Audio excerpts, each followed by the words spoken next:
Welcome to the Thrivology Lab podcast, where we explore the science, philosophy, and practice of thriving. Our goal is to help you create a happier and healthier life through education, application, and transformation.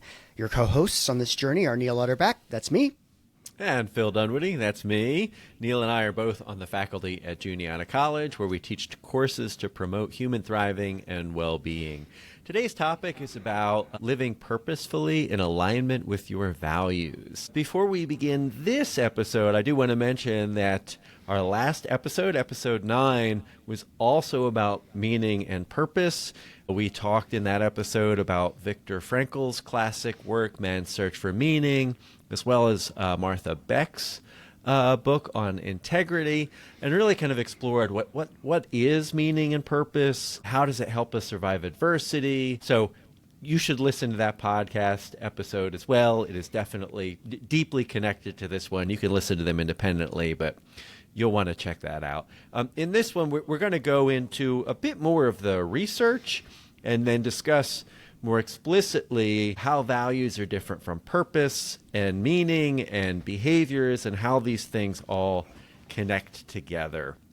So Neil and I spent a good bit of time discussing this ourselves, reading the literature and trying to figure out, because there are different models in the literature for how these things connect. So kind of reading over all of them, what do we come away with in terms of this relationship between values, purpose, behavior, and meaning, and then how does reflection kind of tie all of this together?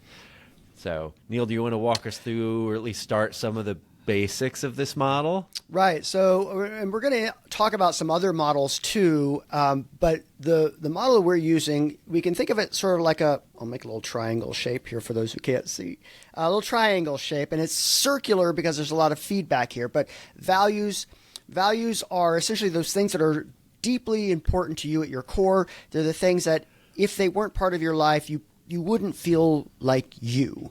You might value time with friends and family. You might value fairness, fitness. There's a whole list of values.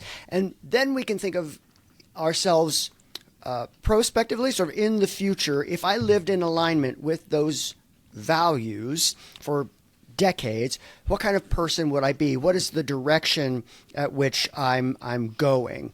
And to get there are our behaviors. And we all have some behaviors that are in alignment with our values, some that aren't. And what we're trying to do in that iterative reflective process is bring those more in alignment so that we're really focused toward that becoming purposeful goal.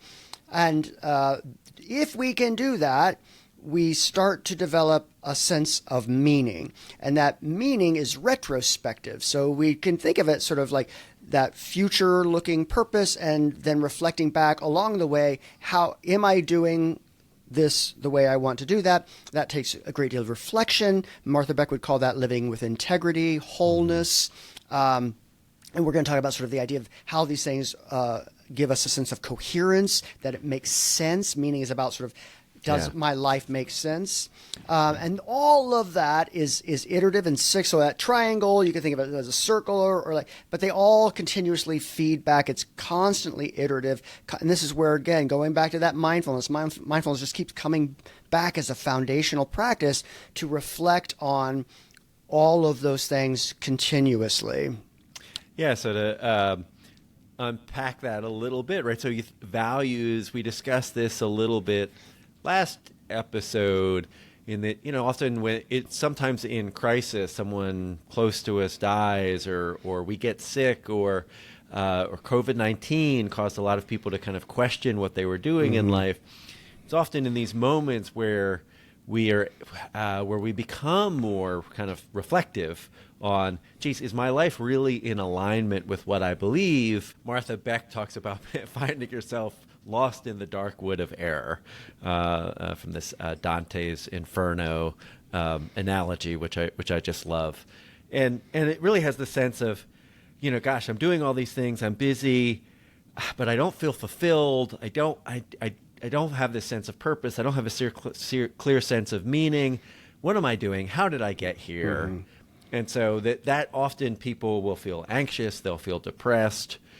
And so what we asked people to do, our listeners at the end of the last episode, was reflect on what are some of your core values. And if you think about the things that you do on a regular basis or the things that are important to you, these are indicators of what your values are. And that what you want is for values to then feed into some clear sense of purpose. And there might be more than one, right? You may have a sense of purpose in your job. You may have a sense of purpose in your relationships. But it is, to reiterate what you said, Neil, this kind of future-oriented look. And then the third leg of that triangle is behaviors. Because, and I know I'm reiterating some of this, but we all have behaviors that we think like, yeah, okay, well, I value being fit and healthy, but yet I'm doing these things that, like, I value being well rested. I was reading a good book last night, and I'll admit I stayed up too late, and I don't feel as well rested as I should today, right? So, so there are behaviors that we do that sometimes are inconsistent with at least some of our values. And we could see some of those behaviors out as like the intentional ones where like I'm making, and then the habitual ones where some of the intentional stuff has become repeated so much that they are almost unconscious, or we just start doing them habitually. But we'll talk about that in more detail as well. Yeah, and that's largely what habits are, right? They're well-learned routines that run relatively automatically without effort on our part. And this is why it's hard to actually change habits that we have, because it requires effort, because our brains are designed to kind of run on autopilot a lot of the time. So our next episode, just to tease that briefly, is really going to be about how to kind of bring your behaviors more in alignment with your values. And a lot of us do this. Like a New Year's resolution is just that, right? Is to say, I want to be this better person in some way, so I'm going to do something different. Well, and we all know from doing that how hard it is to actually live up to that. In I don't know what percent of New Year's resolutions, quote fail, but it's probably the vast majority of them. So the next episode will be, how do you make changes in your life to kind of slowly move yourself more into alignment, bring your behaviors more into alignment with your values, which should help clarify your sense of purpose and then result in more meaning. And reflection, as you indicate, is a big part of this. We did 2 standalone episodes on mindfulness, and it's come up in every episode I think we have done. And I think this in particular, when you're talking about purpose, you're talking about values, some of the mindfulness prompts that I've been doing using the Healthy Minds Innovations apps have been very explicit about that, and that they often ask you when you sit down to practice to set an intention. Why are you practicing? To just reflect on that. One of the exercises was to imagine your 100th birthday party and kind of people talking about your life in its most ideal sense, and how that would speak to your values, and what it would mean to live more in alignment with that now. Well, that intent is I think directly linked to the idea of purpose. Like, why? Purpose is about your why. Why am I doing these things? And as Friedrich Nietzsche said, like, and I'm paraphrasing here, the man who knows. If you know your why, you can endure any how. And so often that dark wood is because we had a bunch of hows and whats, and we didn't know why, and suddenly we woke up and we're lost in the wood, and how did I get here? Exactly. And again, going back to Martha Beck, she talks a lot about, well, Viktor Frankl as well, society inculcates us into believing we should be doing certain things. And we go through so much of our lives pleasing our teachers, pleasing others. And not that that's all bad. I'm not saying it is. But at some point, we might start to forget what we really value. And that's where it becomes hard, right? So you get to this point and you're like, well, I've done all the responsible things I'm supposed to be doing, and I've got a job and I'm busy, but I feel shallow, I feel lost. And it's that you have perhaps drifted, you've lost touch with what your values actually are, and you're getting the sense of maybe I'm not living in alignment with that. Well, you bring up something really important. I think, to someone who might be, you say, I'm not doing this to make other people happy. We're not saying that other people aren't like taking care of other people and that isn't valuable. I think it's also like that when you're getting on a plane and they say, like, if the oxygen mask drops, put it on yourself first so that you can take care of somebody else. And if this sounds being like you're being selfish by sort of focusing on yourself, we're not saying, like a narcissist, you should be sort of focused all about yourself, but we need to go in deep on ourselves such that we can be of value to the people that we care about. Exactly. And I think when we do that, again, going back to when there's a crisis, when someone in your life who you love is sick or passes away, that is often when you realize just how important other people really are in your life and maybe how much you have not been living that way. Mm-hmm. So I think part of what society does is have us grinding kind of in this, capitalist corporate sense all the time so that we're not spending enough time with friends, we're not spending enough time with family.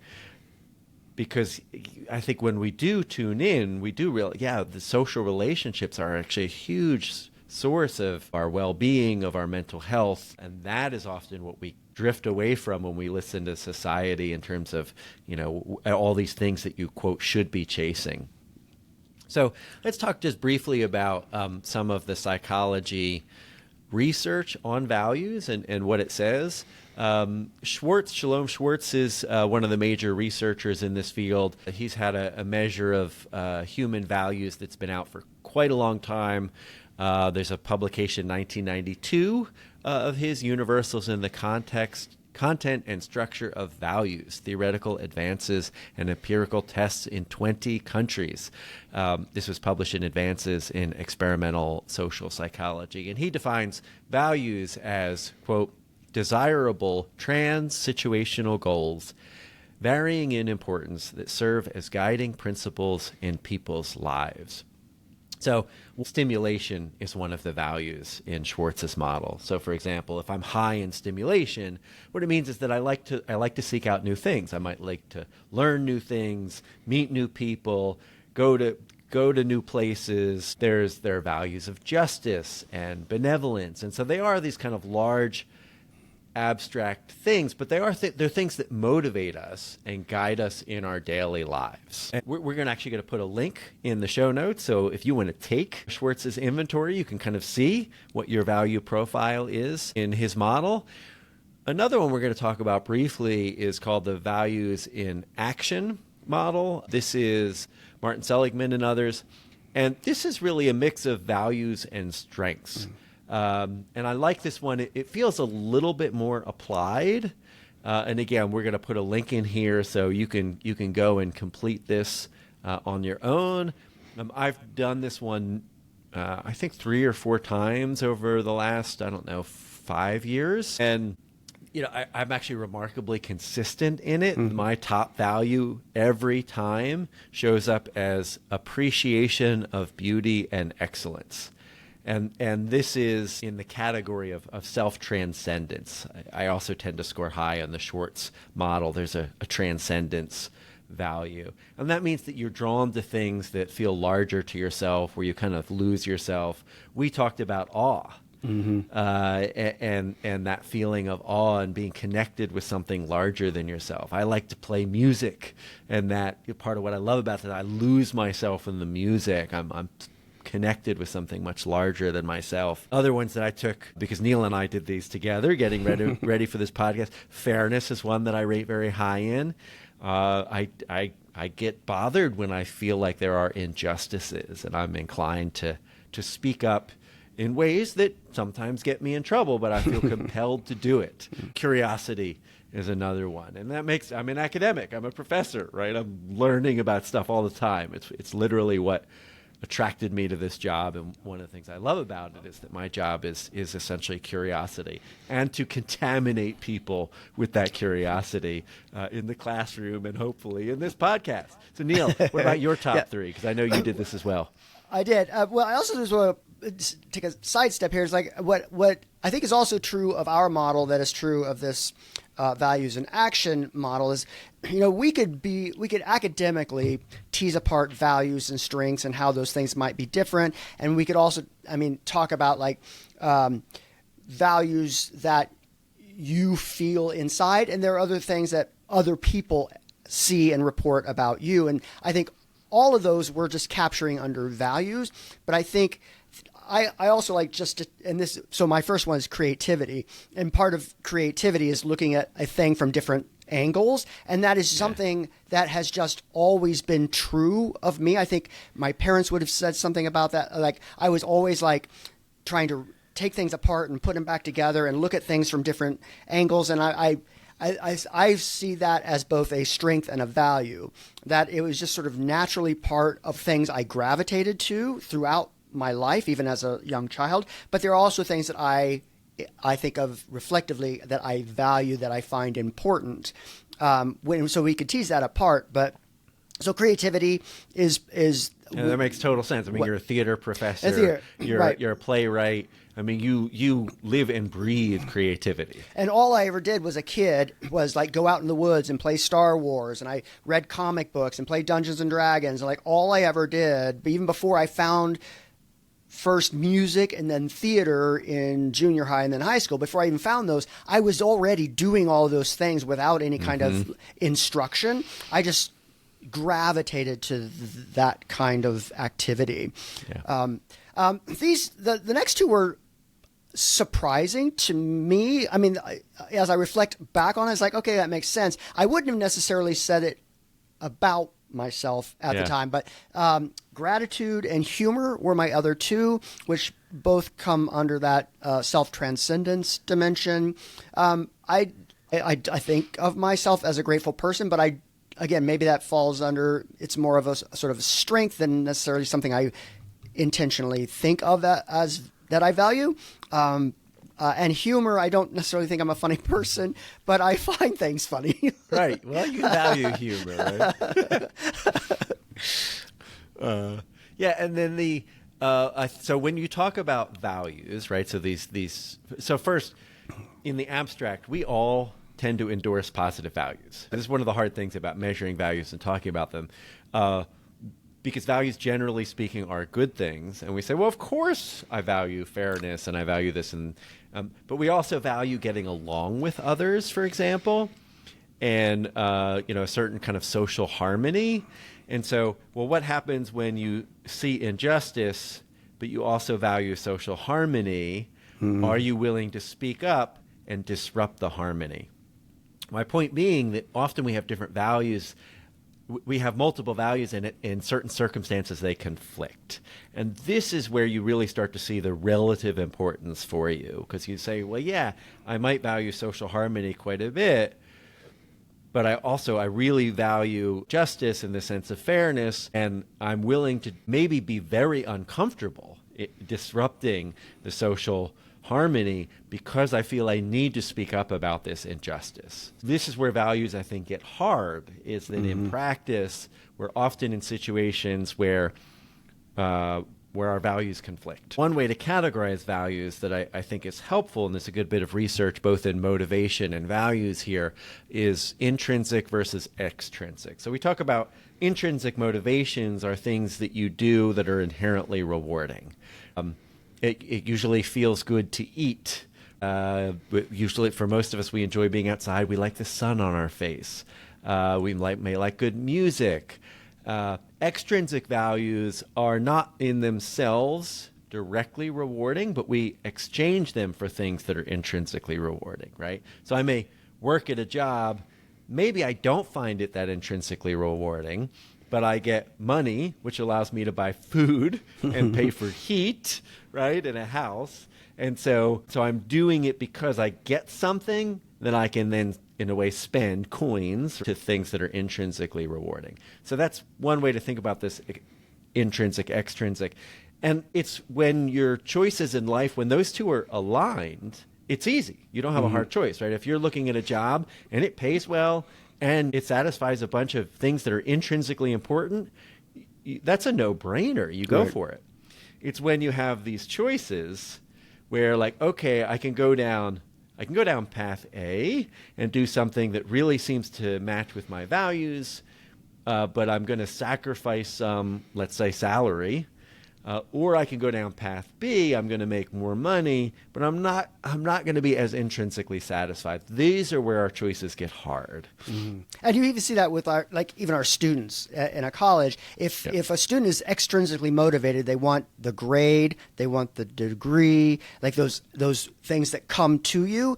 It's a much harder journey. If you just are intrinsically excited about your curiosity, you love the process of learning, like all of those things, college is a breeze. But we're again, to your point, like we're so inculcated to say well, you've got to get good grades. You've got to get this thing. You've got to get this degree. You've got to have to get this thing. You have to go get a good job that pays a lot of money. And that, as you're about to point out, just isn't ultimately rewarding in the long run. No, and I can think of many examples, and I jokingly say I've got a long history of making choices that are bad financially for me. That's not completely true, but I have certainly sacrificed some financial gain for, education is being in education as a profession is an example of that. Often many of us see it as a calling. We like some of the quality of life things. It speaks to a lot of our values.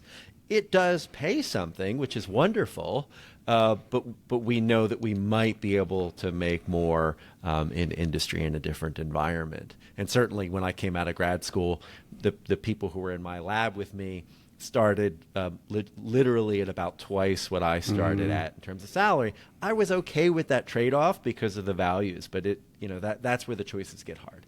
So this is a 2001 publication by Kasser and Ryan. It's called Be Careful What You Wish For, Optimal Functioning and the Relative Attainment of Intrinsic and Extrinsic Goals. And I'm just going to read a small section here.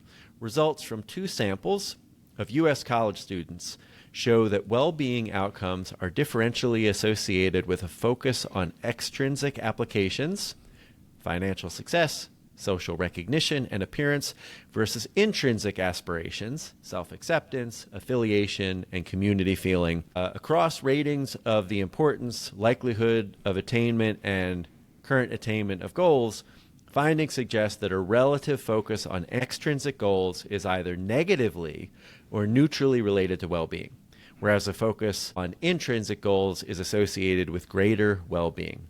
Extrinsic goals are further shown to be associated with lower self-esteem and more television consumption, greater drug use, lower quality of relationships with friends and romantic partners.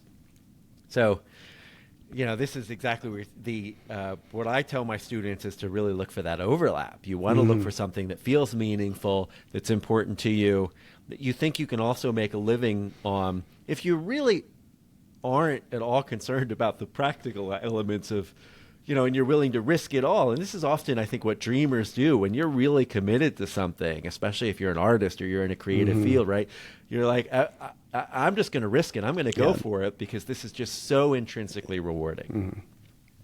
Well, and that goes to, so our next reference here is a book called The One Thing by Keller. And essentially it's that, how do you figure out those core things that are deeply, passionately, powerfully important to you, such that the extrinsic doesn't matter quite as much, that it's all driving you, the intrinsic is driving. And the concept of the one thing that Keller proposes is based on focusing on the most important things that are going to make you the most successful and toward your purposeful goal.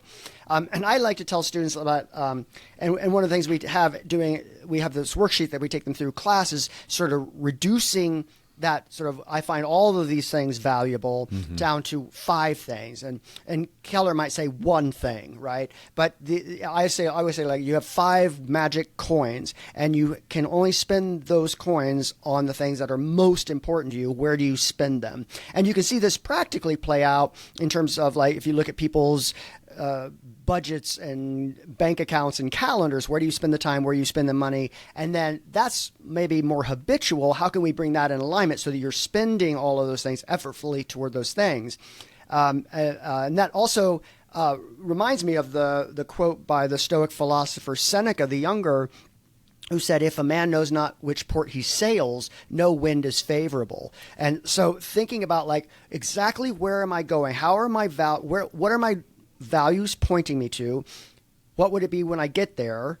And then what are all the things I need to do along the way? Keller writes that success is not about doing the right thing. It's about doing the right thing, not about doing everything right.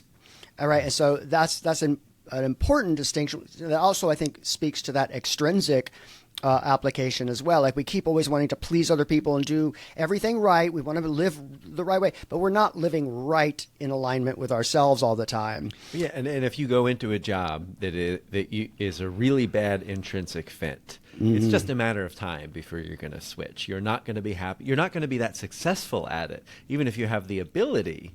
It's not going to be your passion. You're going to be most successful at the things that you find rewarding, that you find passionate. That's going to excite your creativity. You're going to feel motivated to go that extra mile, right? And so that is where you're likely to actually make a mark in the world. And I don't know if we talked about this on the last podcast, but I know you and I have talked about it on offline. Like, depression and anxiety are also signals. Like when we're feeling those things, it's a signal that something isn't right in our world. And rather than just snuffing out the depression and anxiety, we want you to feel better, but pay attention to those signals and figure out like what about my life is out of alignment. And what we're also saying is yes, absolutely seek treatment for those things as needed, but also do that reflection to figure out like what's not in alignment, and sometimes having the courage to make those hard choices, as you talked about last time with Martha Beck, like making the right choices that are in alignment is how we get out of that dark wood. Yeah, Viktor Frankl also talks about this, in that some of the people that would come to him, they were lacking a feeling of fulfillment and meaning in their careers. And he said, in a lot of traditional psychoanalysis, it'd be like they would focus on, well, what's wrong with you? Let's talk about the relationship with your mother. And he was like, no, actually, there's nothing wrong with you. Maybe there's a bad fit between your career and your inner sense of meaning and purpose, and you should be looking at a switch. You should be looking to change your environment. So yeah, I think we do want to use these signals to think about, well, maybe I can make choices to bring what I'm doing on a daily basis more into line with what I believe, what feels true. And part of that also is that we often find that sense of clutter in our lives, of being spread across too many things, and that the efforts we have in the world aren't moving us or anyone else forward. Where there's the sort of idea of busy work or busyness, and the more we can limit that clutter and go deep, the sharper we are and happier we are. And this brings me to the classic Book of Five Rings by Miyamoto Musashi, who was a samurai. He was considered the greatest swordsman in all of feudal Japan. He was a samurai and then a ronin later. This is about 1645. And he said, and will get echoed across all of history, from one thing, know 10,000 things. You like to think of Bruce Lee, and I think of this quote from Bruce Lee: I fear not the man who has practiced 10,000 kicks once, but I fear the man who has practiced one kick 10,000 times. I talk with my Tai Chi students about this quite regularly. I think any martial artist who trains should, because we're so I think over intellectual in our society in many ways.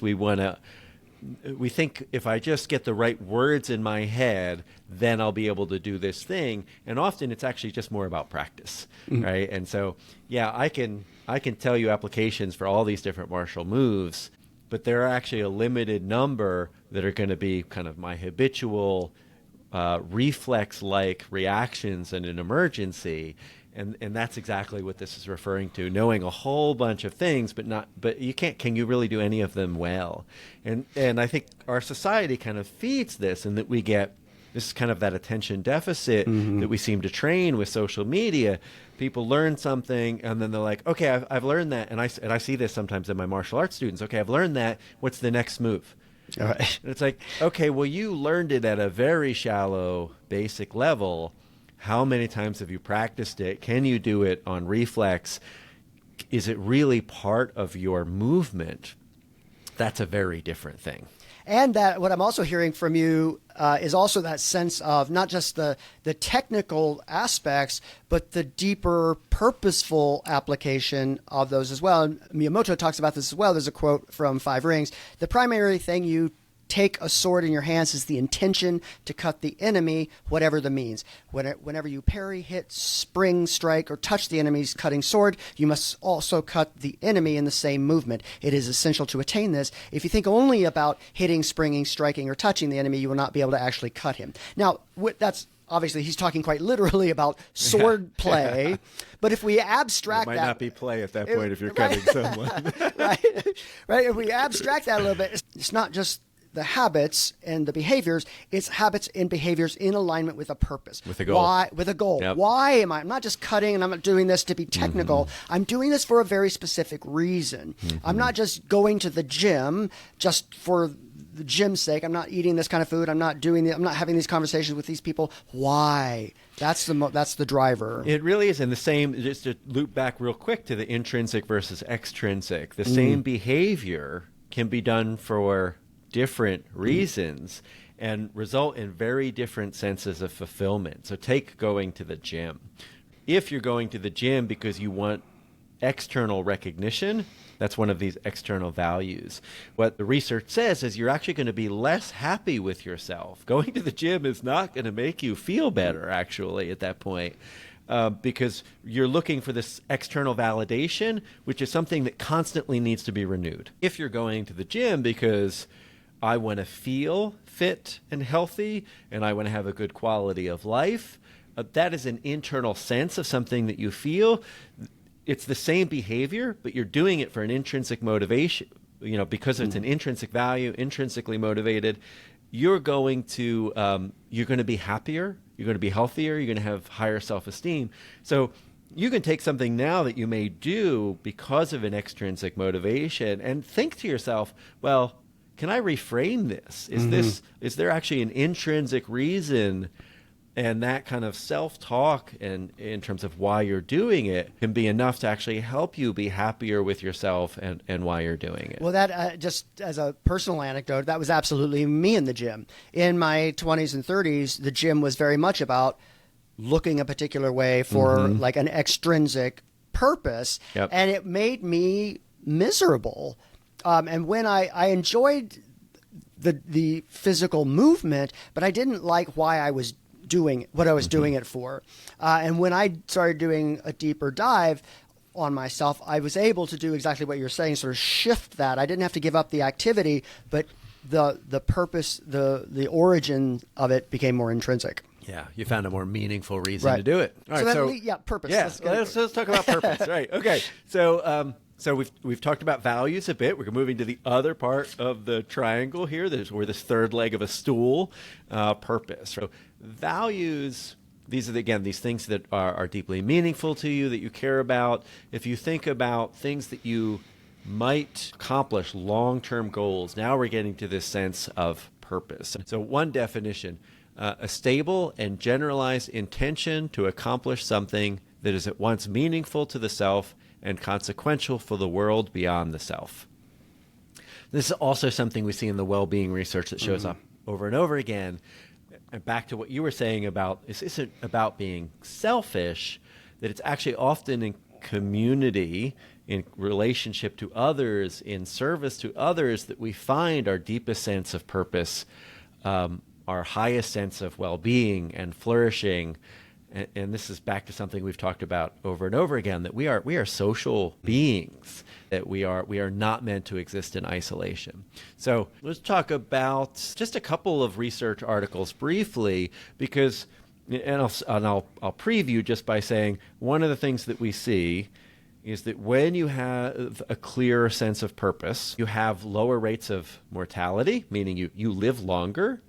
You have lower rates of morbidity, meaning you get sick less. And we talked about this quite explicitly in the last episode, Viktor Frankl talked about being in the concentration camps, and that you could see when someone lost the will to live, kind of, there's no point. Why go? I'm just living for more suffering. He said that's when you knew it was just a matter of days, that the will to live was necessary. And you see this as people get older very often, in that sometimes, especially if a long-term spouse dies, that they seem to lose the will to live, and how quickly they can decline after that. So there's a bunch of positive kind of physical and mental health components. So the research shows, for example, that the effects of cognitive decline that are a natural part of aging are somewhat buffered by a sense of meaning and purpose. Not completely. It's part of aging, but somewhat buffered. Here's a journal article. This is the Journal of Positive Psychology, 2016 publication. It's called The 3 Meanings of Meaning in Life, Distinguishing Coherence, Purpose, and Significance. And so they distinguish this meaning, right, 3 meanings of meaning, into 3 categories: coherence, purpose, and significance. Coherence is this sense that my life makes sense at some larger level. There's a sense of comprehensibility. The opposite of this is kind of this feeling frantic, scattered. You mentioned this. We're often so busy in modern life. I know a lot of parents of young kids who they feel so scattered. Like, yes, they have this sense of purpose as a parent, but they're busy at work, and then they pick their kids up, and they run to this activity, and they run to that activity, and and at the end of the day, they just feel exhausted. And sometimes there is this lack of coherence, right? And Martha Beck might refer to this as an integrity, in having kind of everything you do kind of mesh well together. They differentiate coherence from purpose, and as we've talked about, I think we're using this very much the same way, a clear goal, aim, direction in life. And the opposite of this aimlessness, this loss of direction. And I think we especially see this in our college students or high school students, that adolescent emerging adulthood period, where it's like, everyone's asking me what I want to be when I grow up. I don't know. I feel lost. I feel this lack of purpose. And then the last component is significance. And this is the belief that life is inherently worth living. And the opposite is this, lack of value and this kind of hopelessness. So, these are just 3 different ways, again, to kind of talk about meaning and purpose that I think match pretty nicely with what we're discussing. Yeah, I think we would call significance value, purpose, and coherence meaning. Yeah. And they're sort of calling all of it meaning, but, 6 of one. Yes. One of the things that the research shows is that this sense of meaning and purpose tends to build resilience. And resilience is defined, this is a definition by Maston et al., 1990, the process of capacity for or outcome of successful adaptation despite challenging or threatening circumstances. So resilience, colloquially, it's your ability to bounce back after experiencing hard stuff. Life throws you curveballs. You never really know. Part of the whole point of focusing on your well-being is that you're building resilience, right? You're not waiting until there's an emergency to kind of focus on your mental, physical health. You're trying to do that from the get-go, so that when those things happen, because they will, and they'll happen in unexpected times, you're starting from a strong place. Right? And I think of that resilience both sort of proactively and retroactively, like having resilience at the end. You are able to bounce back, as you said, but also thinking about the things that you're doing now to build that resilience. Yeah, absolutely. And I'll say, I think everything we're talking about in this podcast is about, will help build resilience. So one journal article, Life Purpose as a Predictor of Resilience and Persistence in College Students During the COVID-19 Pandemic. This is a Journal of College Student Retention published in 2024. And the title pretty much sums it up, that the higher, the more students reported a sense of purpose, the more likely they were to have intentions to persist through college during that very difficult time. A lot of people were home, they were isolated, they were taking classes online, but also the higher their resilience scores. Another article, Sense of Purpose as a Psychological Resource for Aging Well. This is a really big article published in Developmental Psychology. It's a 2015. It's a sample of 1,475 older adults assessed over an 18-year period. And I'm going to read a small section from the abstract.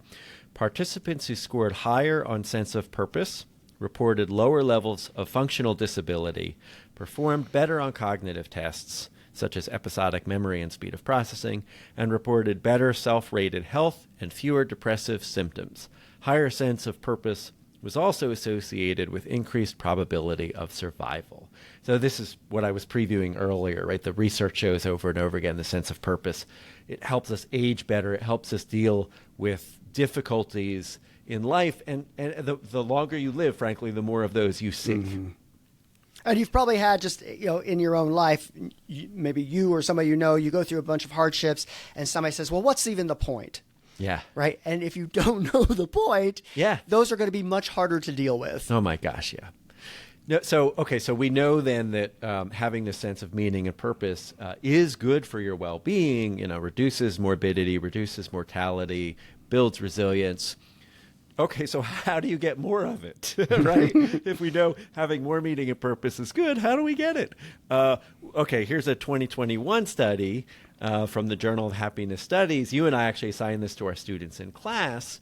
The study is called Using a Technology-Based Meaning and Purpose Intervention to Improve Well-Being, a randomized control study. And I'm going to read a section here from the procedure because it's all about essentially ways in which you build meaning and purpose. And a lot of this, if you're longtime listeners to our podcast, a lot of these things will sound familiar to you. On day one, participants were presented with essential knowledge of the meaning construct and reflected on why working on meaning would be beneficial to them. The second day asked participants to identify specific sources of meaning in one's life. On day three, participants worked on the comprehension of one's meaning in life by reflecting on what makes them the person they are. The fourth day got participants to identify their own values. On day five, participants worked on goal attainment and committing to setting a personal life goal for the next year.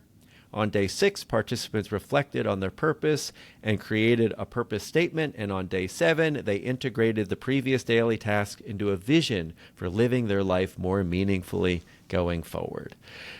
This is a really cool study. And basically the participants who were randomly assigned to this condition versus I think the others were in a waitlist control, they showed higher measures of life satisfaction, greater what we call positive affect, which basically means you report more happy emotions, and fewer measures of what we would call negative affect, which are just sad emotions, and higher measures of believing that your life is meaningful. So, this is exactly what you want. So this is much that we've talked about in mindfulness.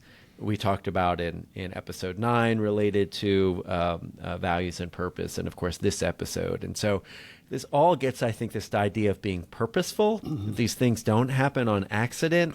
The more we reflect on them and try and cultivate them, the more clear we're going to have a sense of purpose and meaning, which is then going to give us that resilience and whatnot that we want in life. And I just want to highlight two things here that I think are really critical to me, at least here, is that on day 6, they created a purpose statement. On day 7, they created a vision for living their life more meaningfully. And I think that's really important that, I think we live as specifically as we are specific with ourselves, right? If you live generally, you're going to get a general outcome. If you're specific, you're going to get a specific outcome. And I think being able to not just sort of generally say, well, I think, it goes back to that, for the man who knows not which port he sails, no wind is favorable. If I'm just going west, I might end up in the Bahamas. I might end up in South America, right? I don't west. What is west? If I say I'm going to, this island, then I know exactly where I'm sailing, and that helps you. It's like, then you're like, why am I sailing to that island? Like that ability to be really specific. I used to have students when I first started doing those worksheets memorize their sort of vision statement. We called it something else, but like memorize it so it's in your bones. And I know for me that's been really helpful. If not to have it memorized, at least have it know it so well, because when those problems come up, it's like, when I say yes or no to something, what is the metric that I'm measuring that against? How do I know what to say yes and no to if I don't say, is this going to move me toward that thing? I think that's brilliant. And I mean, I've thought, you and I've talked about this. I think about it as a personal mission statement. Right. Yeah. Right? I love that. Businesses have mission statements. And so for me, it is to cultivate kind of individual and collective well-being, right? To kind of work on my own well-being, but also to help others and to share that. And of course, the class that we teach and now this podcast is a direct reflection of that. So I've tried to use that as a guide to then decide, okay, I'm doing this other thing. It doesn't really do this, and it actually takes time away from me doing more of this.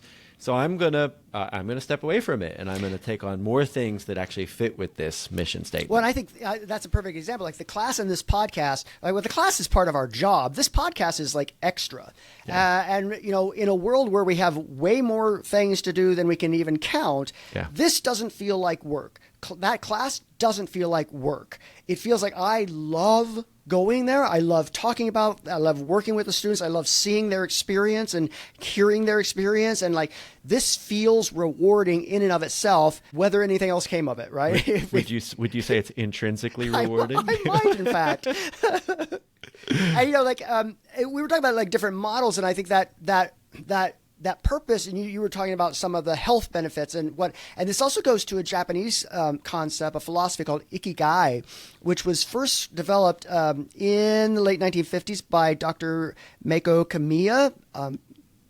Apologies if I'm mispronouncing that. A psychiatrist in Japan in the late 1950s, and she was working with treating leprosy patients. And similar to Viktor Frankl's observations, she wondered why some of the patients thrived and some of them suffered. And she called that ineffable sense of hope ikigai, which is intentionally difficult to translate, but often gets translated as a reason for being. And having that reason for being, as you pointed out, was a predictor of whether they were going to succumb to this illness or thrive through it. And there are 4 components of that, and I say them here just to also link it back to our model as well.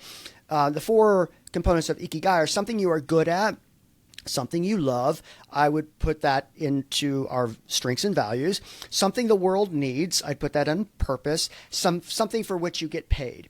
We don't necessarily. That's the extrinsic, right? But it's the necessary extrinsic part that you were talking about as well. So I bring that up just like, I think you and I both love triangulating all these things. Yeah. Histories, cultures, like what is the human experience? I love, now I'm sort of blanking on the name, sort of the mythic structure, Joseph Campbell, Joseph Campbell sort of looking at all these different, what is common amongst all these cultures? And I think that's also what I like us doing here. Like what's common here? We're not reinventing the wheel. We're just trying to synthesize a little bit. Exactly. Okay, so I think that wraps up today's episode. So this week's challenge, it's similar to last week's challenge. If you listened, last week we asked you to reflect on your values, and you could do this in a couple ways. One is just to ask yourself, what are things that are important to me, right? What are things that are very important to me? And another way is to kind of look at your life over the last month and say, what do I actually spend a lot of time on? And maybe notice where those match or don't match. And so this week's challenge is very much related to that, but to more deliberately on kind of a daily basis to think about how your daily behaviors either do align with your values or don't align with your values. And I think that this is not always something that's actually easy to do, and that the more you do it, the easier it gets, because it is in this reflective process that you start to actually refine what your values are, and you get a clearer sense of what they are. So, again, just think about kind of what you do on a regular basis, how you treat other people. This could be at your job, at your home, and whatnot. And are you living in alignment with your values? What might it mean to live more in alignment with your values? And then I'll just tease for next episode. That is the focus of next episode, is to how to kind of bring these things into what Martha Beck would call integrity, this greater sense of coherence between your behavior, your values, and your purpose, so that you feel like you're living a more meaningful life. All right, so that's all for this episode. Subscribe to Thrivology Lab on Spotify, Apple Podcast, YouTube, or wherever you get your podcast. Leave a comment or question on YouTube, and we'll be sure to respond.